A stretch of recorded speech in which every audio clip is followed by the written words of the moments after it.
Semester 3 class 12। আজকে আমরা আন্তর্জাতিক কবিতা একটি রয়েছে আমাদের সিলেবাসে, যেটির থেকে আমাদের এক্সামে মোট প্রাপ্ত নম্বর 3। তাহলে আজকের ক্লাসটা যদি আমরা মনোযোগ সহকারে করতে পারি, আমরা পরীক্ষায় কিন্তু ওই 3 নাম্বার স্কোর করতে ডেফিনেটলি পারবো। তো চলো আর দেরি নয়, খাতা পেন নিয়ে নাও, কবিতার নাম লেখো তার সঙ্গে, এবং আমাদের যে প্রিয় রাইটার পাবলো নেরুদা।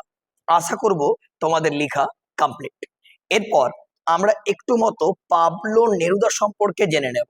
দেখো, ইনি আমাদের খুব পরিচিত একজন রাইটার। আমরা ক্লাস 10-এ পড়েছি অসুখী একজন, দি আনহ্যাপি ওয়ান।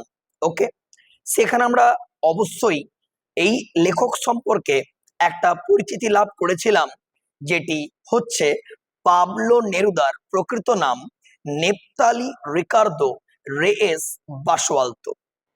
তাহলে পাবলো নেরুদা এই নামটি কেন? তৎকালীন সময়ে তিনি চেয়েছিলেন একটা ছদ্মনাম ব্যবহার করবেন। তৎকালীন আমাদের যে পাবলো নামটির উৎপত্তি পল ভার্লেইন থেকে, এবং নেরুদা নামটির উৎপত্তি ইয়ান নেরুদা থেকে। তাহলে আশা করব ব্যাপারটা বুঝতে পারলাম যে পাবলো নেরুদা কেন এই নামটির উৎপত্তি হয়েছে। আজকের যে কবিতা তার সঙ্গে, চলো প্রথমে যেটি আমাকে বলতে হবে সেটি দেখো, তার চন্দ্রবিন্দু কিন্তু দেওয়া নেই। স্ক্রিনে যে পোয়েমটা তোমাদের উঠছে সেখানে কিন্তু চন্দ্রবিন্দু নেই।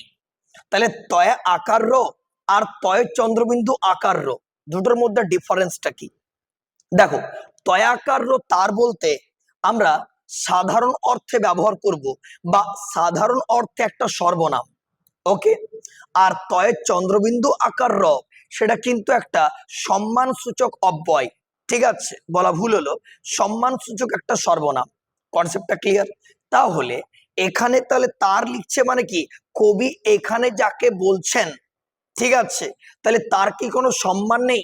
আমাদের কাছে একটা প্রশ্ন হতেই পারে। না, সেটা একদমই নয়। তয়াকার র সাধারণ অর্থ বলতে এমনটা নয় যে সম্মান সূচক বোঝাবে না। এখানে খুব ক্লোজ সম্পর্ক, ঠিক আছে, একদম ফ্র্যাঙ্কলি বা ফ্রেন্ডলি, এটা বোঝানোর জন্যই চন্দ্রবিন্দু কিন্তু দেওয়া নেই। এখানে কবিতার বেলাভড বা প্রেমিকাকে উদ্দেশ্য করে কবিতাটি কিন্তু লিখেছেন। এবার পাবলো নেরুদা এটা তো স্প্যানিশ ভাষায় লিখেছেন, তাই তো? তাহলে একটা পয়েন্ট করো তোমরা, উৎস বলে। তাহলে মূল গ্রন্থটার নাম কি? না, মূল গ্রন্থটার নাম হচ্ছে এক্সট্রাভ্যাগারিয়া, EXTRAVAGARIA, এক্সট্রাভ্যাগারিয়া। আশা করবো নোট ডাউন করে নিয়েছো। এরপর এই যে এক্সট্রাভ্যাগারিয়া, এর অন্তর্গত আমাদের যে আজকের পাঠ্য কবিতা, অর্থাৎ তার সঙ্গে এর স্প্যানিশ নাম নোট কর অবশ্যই, কন এলা, CON কন ELLA। ওকে, তাহলে তার সঙ্গে এর স্প্যানিশ নাম কন এলা। আর কন এলাটা কোন কাব্যগ্রন্থ থেকে নেওয়া হয়েছে বললাম, বলো? এক্সট্রাভ্যাগারিয়া। আশা করব উৎস সম্পর্কে ডাউট ক্লিয়ার। এরপর আমরা তো এটাকে স্প্যানিশ পড়বো না, আমরা কোন ভাষায় পড়ছি? বাংলা ভাষায়। তাহলে এখন আমাদের মনে একটা প্রশ্ন হতেই পারে যে এটাকে তাহলে বাংলা ভাষায় অনুবাদ কে করেছেন? অবশ্যই জানতে হবে। একটা পয়েন্ট করো, অনুবাদক বা কে তর্জমা করেছেন। না, অনুবাদকের নাম লিখে রাখো অবশ্যই, শক্তি চট্টোপাধ্যায় লিখেছো। এবার এই শক্তি চট্টোপাধ্যায় কোন কাব্যগ্রন্থের স্থান দিয়েছেন? না, পাবলো নেরুদার শ্রেষ্ঠ কবিতা, এই কাব্যগ্রন্থে আলোচ্য কবিতাটি তার সঙ্গে স্থান পেয়েছে। তাহলে উৎসটা অনেক বৃহৎ হয়ে গেল, একদম টেনশন নেওয়ার প্রয়োজন নেই। আরেকবার রিভিশন করে নাও, কবিতার নাম তার সঙ্গে, মূল কাব্যগ্রন্থের নাম এক্সট্রাভ্যাগারিয়া, কবিতাটি কোন ভাষায় লিখিত? স্প্যানিশ ভাষায়, এবং স্প্যানিশ ভাষায় এর নাম কি ছিল? কন এলা, CON কন ELLA। আশা করব ব্যাপারটা ক্লিয়ার। এরপর অনুবাদ কে করলেন? শক্তি চট্টোপাধ্যায়। কোন কাব্যগ্রন্থে স্থান পেয়েছে বলে নাও? পাবলো নেরুদার শ্রেষ্ঠ কবিতা কাব্যগ্রন্থে আলোচ্য কবিতাটি স্থান পেয়েছে। তাহলে কবিতাটি কি ধরনের কবিতা? অনুদিত কবিতা। কি বলবে? অনুদিত কবিতা। আশা করব ব্যাপারটা একদম জলের মতো ক্লিয়ার হয়ে গেল। উৎস। এবার তোমরা একটু পয়েন্ট করে নাও, প্রেক্ষাপট। অর্থাৎ কবিতাটি কোন প্রেক্ষাপটে লেখা হয়েছে, কবিতাটি লেখার ব্যাকগ্রাউন্ড কি ছিল। ওকে, না প্রেক্ষাপটে তোমরা একটাই কথা লিখবে, স্পেনের গৃহযুদ্ধ। কি বলবে? স্পেনের গৃহযুদ্ধ। সালটা অবশ্যই নোট করবে, 1936 17 জুলাই। 1936 1936 17 জুলাই থেকে 1939 1 এপ্রিল। তাহলে 1936 17 জুলাই থেকে 1939 1 এপ্রিল পর্যন্ত এই যে একটা ক্রিটিক্যাল টাইম, এই যে একটা ক্রিটিক্যাল পিরিয়ড অফ টাইম, সেই পিরিয়ডটাকে কিন্তু ডেডিকেট করা হচ্ছে বা এই প্রেক্ষাপটে কিন্তু কবিতাটা লেখা হচ্ছে। যদি আমরা ইতিহাসের পাতা উল্টাই তাহলে আমরা দেখতে পাবো যে এই সালটা তো ক্রিটিক্যাল পিরিয়ড বটেই, স্পেনের গৃহযুদ্ধ, অর্থাৎ ঘরে ঘর থেকে প্রত্যেকটা সৈনিককে নিয়ে চলে যাওয়া হতো। তাহলে কি হতো? একটা অরাজকতার পরিবেশ, একটা চরম বিশৃঙ্খলতার পরিবেশ, এই পরিবেশটাকে কিন্তু ডেডিকেট করা হচ্ছে। আশা করো ব্যাপারটা বোঝা গেল। আর 39 থেকে যদি আমরা দেখি তাহলে সেকেন্ড ওয়ার্ল্ড ওয়ারের প্রেক্ষাপট পাবো। তাহলে তুমি বুঝতে পারছো যে কবিতাটা কিন্তু অনেকটা ক্রিটিক্যাল পিরিয়ড অফ টাইমে কিন্তু লেখা হচ্ছে। তাহলে আশা করব প্রেক্ষাপটটাও তোমাদেরকে আমি বোঝাতে পেরে গেছি। ওকে, এরপর চলে যাব আমরা নেক্সট প্লটে, মূল কবিতা আলোচনায়। চলো শুরুটা করি। দেখো, কবিতাটা হচ্ছে তার সঙ্গে, রিটেন বাই পাবলো নেরুদা, অনুবাদ করেছেন শক্তি চট্টোপাধ্যায়। খুব সুন্দর করে লাইন বাই লাইন এক্সপ্লেনেশন হবে। আর যদি ক্লাসে নতুন হয়ে থাকো, সাবস্ক্রাইব করে চ্যানেলের সঙ্গে থাকতে হবে, কারণ এটা তোমাদের চ্যানেল, তোমাদের জন্য ভিডিও করা। আর যারা চাইছো একাডেমিতে অ্যাডমিশন নেবে, অবশ্যই স্ক্রিনে যে নাম্বার উঠছে যোগাযোগ খুব শীঘ্রই করতে হবে। ওকে, চলো শুরুটা করব। খাতা পেন নিয়ে বসবে, সব নোট করবে, কেমন? দেখো, সময়টা খুব সুবিধের না, লাইনটা বোঝো। তাহলে সময়টার জায়গায় একটু মার্ক করে লিখে রাখো প্লিজ, কঠিন। কি লিখলাম? কঠিন। আমরাও লিখছি, তোমরাও লেখো, পারলাম বুঝতে? কারণ প্রত্যেকটা রেফারেন্স রাখতে হবে। তাহলে সময়টা খুব সুবিধের না, মানে সময়টা খুব কঠিন সময়, খুবই কঠিন সময়। তাহলে একটা অত্যাচারী ও সাধারণ মানুষের যে শোষণকারী শাসকের রাজত্বকাল, ঠিক আছে, সেইটাকে কিন্তু ডেডিকেট এখানে করা হয়েছে। তাহলে আশা করব ব্যাপারটা বুঝতে পারা গেল। তাহলে সময়টা খুব সুবিধের না। তাহলে দেখো, আমার জন্য অপেক্ষা করো। তাহলে আমার জন্য মানে কবি তার সঙ্গী বা সঙ্গিনীকে অপেক্ষা করতে বলেছেন, ঠিক আছে। কারণ প্রতিকূল পরিস্থিতি এলে, কোনো বাধার সম্মুখীন হলে দুজনে মিলে যদি একসঙ্গে আমরা থাকতে পারি, তাহলে যে কোনো প্রতিকূলতাকে আমরা কিন্তু জয় করতে পারবো। ব্যাপারটা আশা করবো ব্যাপারটা বুঝতে পারলাম। ওকে, তাহলে গল্পটা কি হলো আসলে বুঝতে পারলাম। দেখো, সময়টা খুব সুবিধের না, তার মানে কি সময়টা খুবই প্রতিকূল, সময়টা খুব কঠিন, এবং আমাদেরকে কঠিন সময়ের মধ্য দিয়ে যেতে হচ্ছে। তাই কবি তার সঙ্গী বা সঙ্গিনীকে বলছেন যে আমার জন্য অপেক্ষা করো। তার মানে আমরা দুজনে মিলে এই কঠিন সময়টাকে পার করব। তাহলে মানে প্রতিকূলতাকে পার করার জন্য কবি একান্তই বলেছেন যে আমাকে কিন্তু তোমাকে প্রয়োজন, আর তোমারও কিন্তু আমাকে প্রয়োজন। তাই দুজনের মধ্যে কোনো ঝগড়া, কোনো ঝামেলা না করে চলো একসঙ্গে আমরা প্রতিকূল সময়কে পার করার চেষ্টা করি। দেখো, দুজনে মিলে, তাহলে দুজনে মিলে মানে বুঝতেই পারছো, ঠিক আছে, কবি তো রয়েছেন সঙ্গে তার প্রেমিকা। তাহলে দুজনে মিলে খুব সমঝে, এই যে সমঝে, সমঝে মানে সমঝোতা করে, মানে একটু বিচার বিবেচনা করে, একটু আন্ডারস্ট্যান্ডিং করে। দেখবে যখন তোমার খুব রাগ হবে, প্রচন্ড রাগ হবে, তুমি তখন কিন্তু রিপ্লাই দেবে না। কারণ তুমি জেনে রাখবে যে তখন যদি তুমি রিপ্লাই করো তাহলে কিন্তু তুমি সম্পর্ককে ঘোচাবে। তাই রাগ হচ্ছে, চুপ করে যাও, তাহলে সম্পর্কটা থেকে যাবে, সম্পর্কটা বেঁচে যাবে। তাই বলছে দেখো, দুজনে মিলে খুব সমঝে, মানে কি সমঝোতা করে, একে অপরের মধ্যে আন্ডারস্ট্যান্ডিং বজায় রেখে, একে একে মানে কি ওই কঠিন সময়কে, একে মানে কি ওই বাধার সময়টাকে, একে মানে কি ওই প্রতিকূল সময়টা কি করতে হবে বলো প্লিজ, পার করতে হবে। মানে কি পেরিয়ে যেতে হবে, মানে কি অতিক্রম করে আমাদেরকে পেরিয়ে যেতে হবে। দেখো, তুমি তোমার ওই ছোট্ট দুটি হাত আমার হাতে রাখো, তাহলে তুমি তোমার ওই দুটি হাত, হাত মানে কি পরিশ্রমের প্রতীক। তাহলে পরীক্ষায় প্রশ্ন আসতে পারে হাতটা কিসের প্রতীক, কি বলো বলো? হাতটা পরিশ্রমের প্রতীক। তাহলে তুমি ওই তোমার ছোট্ট দুটি হাত আমার হাতে রাখো, তাহলে দেখবে আমি কি পাবো? একটা সাপোর্ট পাবো, সমর্থন পাবো, প্রতিকূল পরিবেশটাকে জয় করতে পারবো, মোকাবিলা করতে পারবো, খারাপ সময়কে খুব শীঘ্র অতিবাহিত করতে পারবো। তুমি আমার সঙ্গে থাকো, কারণ সময়টা খুব সুবিধের না। দাও, কি বলতে চাইছেন?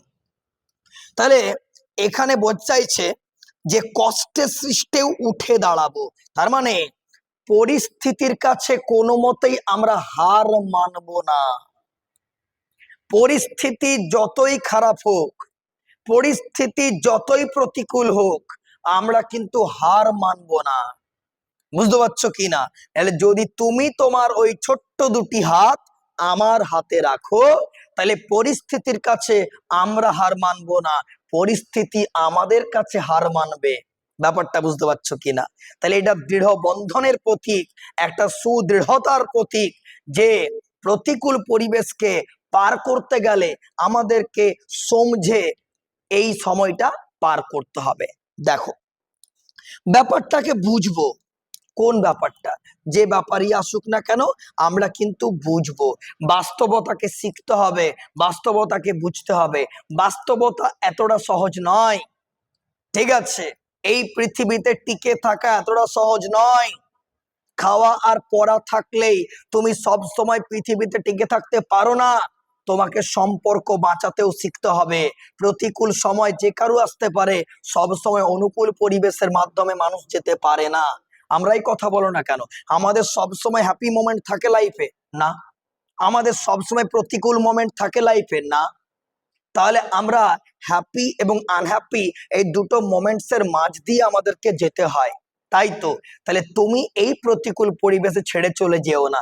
অনুকূল পরিবেশে তো সবাই কাছে থাকে, প্রতিকূল পরিবেশে যে কাছে থাকে সেই তো প্রকৃত বন্ধু, তাই না? তাই তিনি বলেছেন যে তুমি তোমার ওই ছোট্ট দুটি হাত আমার হাতে রাখো, দেখবে প্রতিকূল পরিবেশ এমনিতেই আমরা জয় করে ফেলবো। পরিস্থিতির কাছে আমরা কোনো মতেই হার মানবো না। দেখো, বলছে আমরা আবার আহ্লাদ করব। আহ্লাদ মানে আনন্দ করব, অতিরিক্ত আনন্দ করব, ঠিক আছে? তারা, কারণ কি, তারা এক প্রেমিক যুগল, তারা প্রতিকূলতার বিরুদ্ধে লড়েছে, সংগ্রাম করেছে। দেখো, আমরা আবার সেরকম এক জুড়ি। তার মানে আমরা জুড়ি মানে কি? যুগল, লাভার অ্যান্ড বিলাভড কে বলা হচ্ছে জুড়ি। ব্যাপারটা বুঝতে পারছো কিনা? তাহলে বলছে আমরা কষ্টের সৃষ্টে উঠে দাঁড়াবো, প্রতিকূল পরিবেশের ওপর আমরা সফলতাকে ফিরিয়ে আনবো, ঠিক আছে? যদি তোমার ওই ছোট্ট দুটি হাত আমার হাতে রাখো, তাহলে দেখো, বলছে যার স্থানে অস্থানে বেঁচে বর্তে এসেছে, মানে প্রতিকূল পরিবেশের ওপর আমরা লড়াই করেছি, ঠিক আছে? এবং শুধু লড়াই করিনি, তাকে আমরা জিতে নিয়েছি, তাকে আমরা জিতে নিয়েছি, কারণ তুমি আমার সঙ্গে আছো। তাই অপেক্ষা করো, অনুকূল সময় আসতে বাধ্য। দেখো, পাথরে ফাটলেও যাদের বাসা বানাতে আটকায়নি, তার মানে যতই কঠিন পরিস্থিতি আসুক, স্বপ্ন দেখতে আমরা ভুলবো না। যতই প্রতিকূল সময় আসুক, যতই বাধা আসুক, আমরা হাতগুলো কিন্তু ছাড়বো না। কারণ কবিতার নাম তার সঙ্গে। তার মানে কি? সঙ্গে মানে কি? Attach, not detach. পাচ্ছি বুঝতে কি বললাম? তাহলে গল্পটা তো সুন্দর বলেছেন, পাথরে ফাটলেও যাদের বাসা বানাতে আটকায়নি, মানে থেমে থাকেনি তারা, অনর্গল স্বপ্ন দেখে গেছে, কঠিন পরিস্থিতিকে ভয় পায়নি। পরিস্থিতি যে কোনো সময় বিগড়াতে পারে, আবহাওয়ার মতো। এখন অত্যধিক গরম দিচ্ছে, একটু পরে বৃষ্টি হয়ে যাবে, ঠান্ডা পরিবেশ হয়ে যাবে। আবহাওয়া চেঞ্জেবল, বাট আমরা চেঞ্জেবল হব না।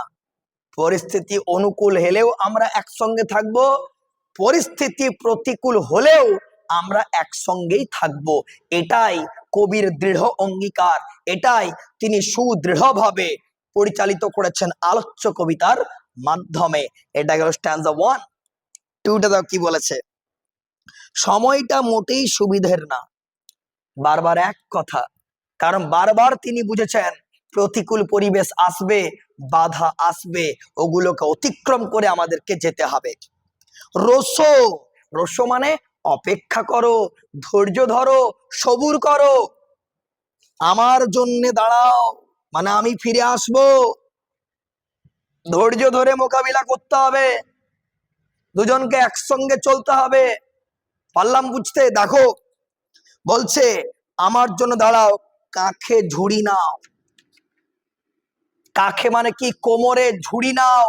আর কি বলেছেন দেখো, শাবল নাও। এগুলো কিসের প্রতীক গো? মোকাবিলার প্রতীক, সংগ্রামের প্রতীক। পরীক্ষায় প্রশ্ন আসতে পারে, এগুলো কিসের প্রতীক? সংগ্রামের প্রতীক, মোকাবিলা করার প্রতীক। কাঁখে ঝুড়ি নাও, শাবল নাও।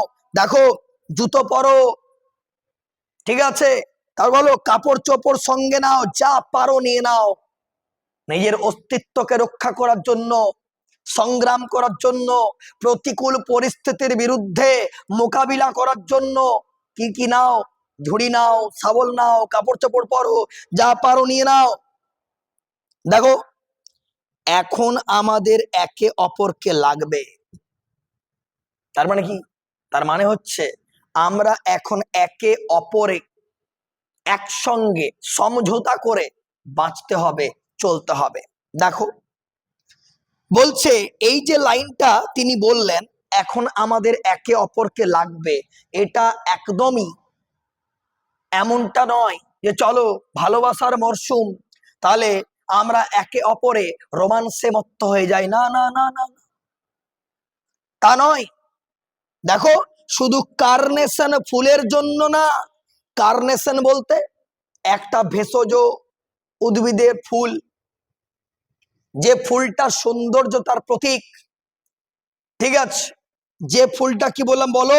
সৌন্দর্যতার প্রতীক, এবং এর বিজ্ঞানসম্মত নাম ডায়ান্থাস ক্যারিওফিলাস। কি বললাম বলো? ডায়ান্থাস ক্যারিওফিলাস। তাহলে এই ফুলটা সৌন্দর্যের প্রতীক, শুধু এই ফুলটার জন্য না, শুধু সৌন্দর্যের জন্য, তাহলে মধু তালাশের জন্যেও না। মধু মানে মিষ্টতার প্রতীক, তালাশ মানে খোঁজ করা। না, আমরা একে অপরে কোনো বলছি না যে যৌনতার ব্যাপারে ইন্ডিকেট করছেন না কবি। আগের লাইনে বলে দিয়েছেন শাবল নাও, ঝুড়ি নাও, কাপড় চাপড় সঙ্গে নাও, যা পারো তাই নাও। দেখো আমাদের দুজনের হাতগুলো লাগবে পরিশ্রম করার জন্য, মোকাবিলা করার জন্য, প্রতিকূল পরিস্থিতির বিরুদ্ধে ধুয়ে মুছে আগুন বানাবার জন্য। আগুন বলতে এখানে বিপ্লবের প্রতীক, বিদ্রোহের প্রতীক। কিসের প্রতীক বলো? আগুনটা কিসের প্রতীক বললাম? সংগ্রামের আগুন জ্বালাবো, বিদ্রোহ করব, বিপ্লব করব। এই যে সুবিধের সময় নয়, বলছে সময় যতই মাথা উঁচু করুক না কেন, প্রতিকূল সময় যত মাথা চাড়া দিয়ে উঠুক না কেন, যেই হোক, আমরা আমাদের চার হাত দিয়ে একে যুঝবই। যুঝবই বলতে যুদ্ধ করা, লড়াই করা, সংগ্রাম করা, মোকাবিলা করা, সবকে বোঝানো হয়। তুমি যদি তোমার ছোট্ট দুটি হাত আমার হাতে রাখো, যে কোনো প্রতিকূল পরিস্থিতিকে, যে কোনো কঠিন পরিস্থিতিকে আমরা জিতে নিতে পারবো, জয় করতে পারবো। তাই কবিতার নামটাই হয়েছে তার সঙ্গে। আশা করব কবিতাটা ভালো মতো করে বুঝতে পেরে গেছো। এবারে প্রশ্ন তোমাদেরকে জিজ্ঞাসা করে নি, চলো তো একটু উত্তর দাও ফটাফট। কি বললাম বুঝতে পারছো? কবিতার নাম একদম কারেক্ট বলেছো, তার সঙ্গে। কার লেখা? Pablo Neruda. কবিতাটি কোন ভাষায় লেখা হয়েছিল? স্প্যানিশ ভাষায়। কবিতার স্প্যানিশ নাম কি? কন এলা। মূল কাব্যগ্রন্থের নাম কি? এক্সট্রাভাগারিয়া। সময়টা মোটেই সুবিধার না। কোন সময়ের কথা বলা হয়েছে? স্পেনের গৃহযুদ্ধ, 1936 to 1939। ব্যাপারটা আশা করি বুঝতে পারছো। আচ্ছা, দুজনে মিলে মানে কে? মানে প্রেমিক যুগল, অর্থাৎ কবি এবং তার প্রেমিকা বা সঙ্গী বা সঙ্গিনী। আচ্ছা, সমঝে কথার অর্থ কি? বিচার বিবেচনা করা, উপলব্ধি করা। ঠিক আছে, ব্যাপারটা বুঝবো, আহ্লাদ করব। আহ্লাদ মানে কি? আনন্দ করা। আচ্ছা, স্থানে অস্থানে। স্থানে বলতে অনুকূল সময়, অস্থানে বলতে প্রতিকূল সময়। আচ্ছা, পাথরে ফাটলে মানে কি? কারণ তাদের কাছে কিছুই নেই, তবু তারা স্বপ্ন দেখেছে। কারণ প্রতিকূল সময়ে তারা একে অপরকে ছেড়ে যায়নি। তাই কবি রিকোয়েস্ট করেছেন, এই তোমার ছোট্ট দুটি হাত আমার হাতে রাখো, যে কোনো পরিস্থিতির আমরা মোকাবিলা করতে পারবো। কার্নেশন ফুল কিসের প্রতীক বলো? না সৌন্দর্যের প্রতীক। ঝুড়ি নাও, শাবল নাও, কাপড় চোপড় সঙ্গে নাও, জুতো পরো, যা পারো, এগুলো কিসের প্রতীক? মোকাবিলা করার প্রতীক, সংগ্রামের প্রতীক।